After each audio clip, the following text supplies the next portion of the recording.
In today's technologically advanced world, seemingly gone are the days of witchcraft, wizards, and sorcerers. Science has replaced magic as our method of understanding those things in the universe which seem to defy logic and explanation.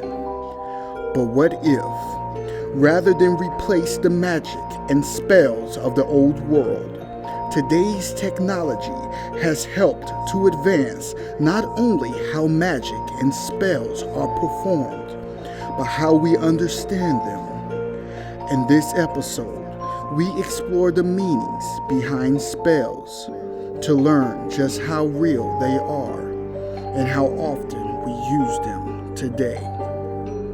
Welcome to the Mind's Eye, where we explore things often gone unnoticed and hidden in plain view, while delving into the deeper meanings behind that which is seen, heard, and experienced every day. To be truly aware is to be truly alive, and this is the Mind's Eye. Our senses receive messages, sending electrical signals throughout our brains, creating thoughts in our minds. Our minds interpret the signals and messages, then communicate them back to the brain, which sends further instructions to the body, causing conscious and/or subconscious responses. If someone knows how to manipulate the signal to emit a desired reaction or response, they can control those receiving the communications, making them subject to the powers of the initial sender. Sound familiar? That is because we use these powers every day. We manipulate and are manipulated by others all the time. It is a constant struggle for power in everyday life. That is the nature of things, to struggle for proper balance. One can bet the specific ways we conjure up our signals and send them out to manipulate others also sounds familiar. Let me explain further. What do we call it when we place our signals in a specific order to create a message? When we take sound after sound, word after word, sentence after sentence, phrase after phrase, to create message after message, we call it spelling. As we continue, we ask that you click subscribe and hit the like button and notification icon to be informed the moment we upload new and interesting content.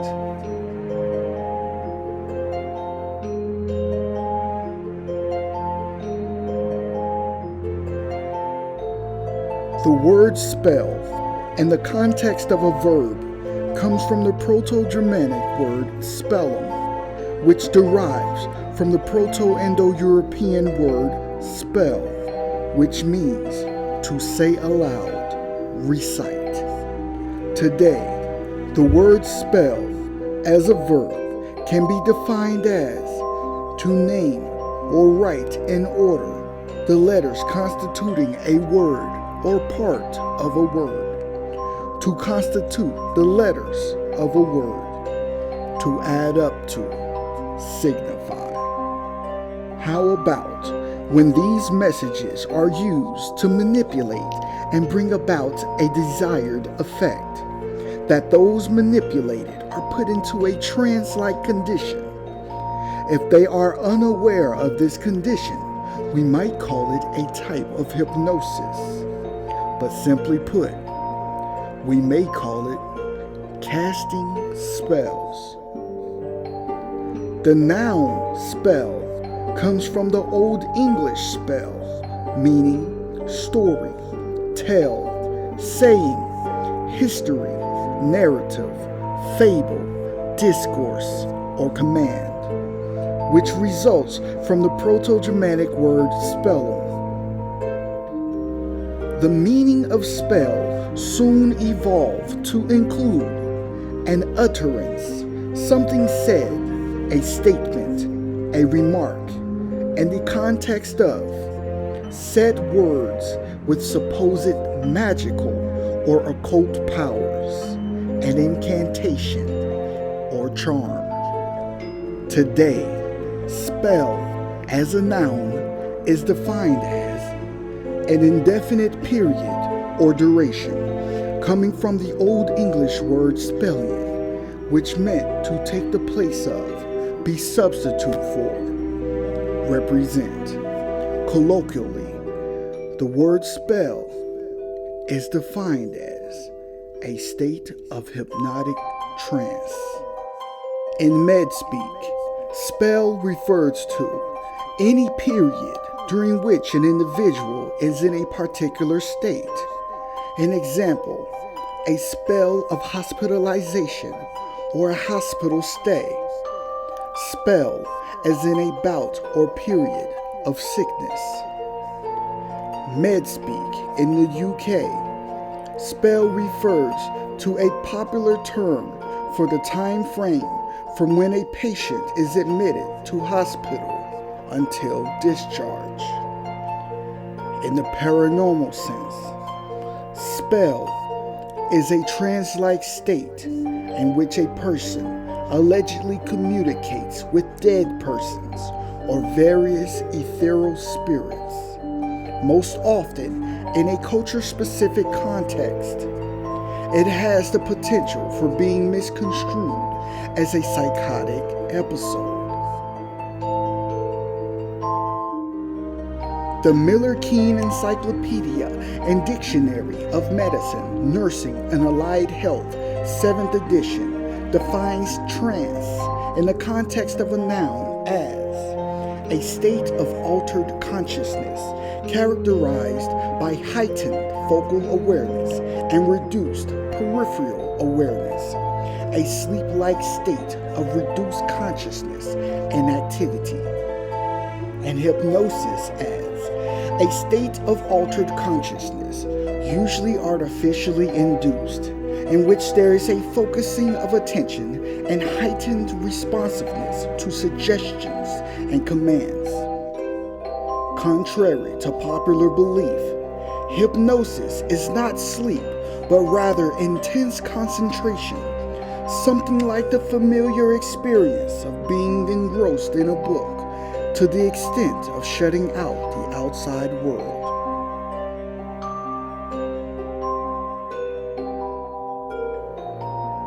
Hypnosis is only one modern-day form of spell casting, but it is not the most common form.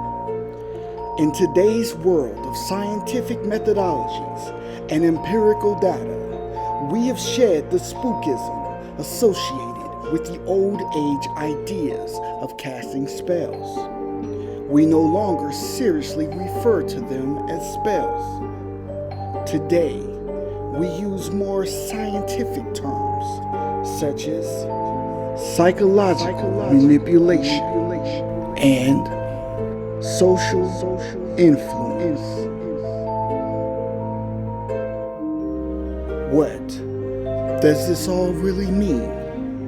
Are the influencers of today similar to the wizards and sorcerers of old, casting their influence on the masses, manipulating their thoughts and behaviors? It would seem so.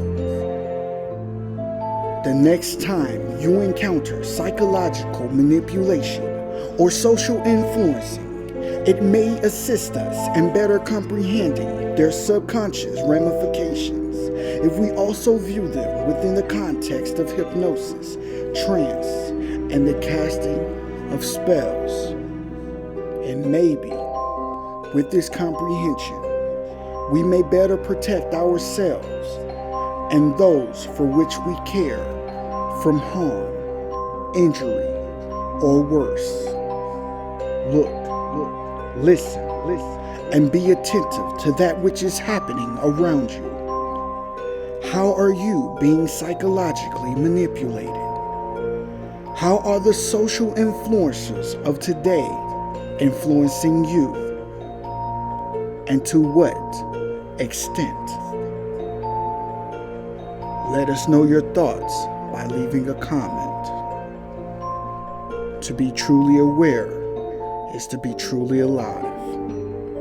Keep a clear mind's eye.